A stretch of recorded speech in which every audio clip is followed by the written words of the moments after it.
在个新闻要来看高雄消息，高雄市政府今年度内部的线上学习训练课程，和国民党高雄市议员黄孝庭也了讲，有一寡课程的名称是以陈其迈市长的名去制定的，就讲其实我袂歹，伊就加写其实我美歹。啊，等等这个代志呢，这个市议员认为讲，安尼真正是你做巴结的行为。陈其迈互人问到这个问题时，伊嘛讲，一开始伊就感觉安尼无妥当，就随叫相关的人员赶紧甲解决。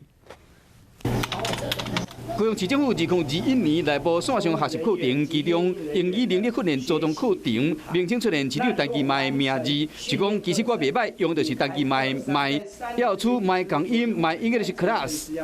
结果国民党高雄市议员真不满，批评讲这根本就是你巴结市长。这种马屁文化，或者是这种造神的文化，我奉劝市府团队不要有马屁文化，认真做事。才美迈啦！市长陈其迈本人对着这款的课程名称，伊讲伊嘛无介意。我们觉得不妥，名称非常的不妥，也没有必要做这种这个用我的名字的学，我本来就很不喜欢，也很讨厌这种行为。不过民进党的议员认为讲，南洋议员唔免遐敏感，已经完完整整被否决掉，也没有被认可的情况之下，你居然还要穷追猛打。你真的是伤害公务人员的自尊，践踏公务人员。民众的看法嘛无共款。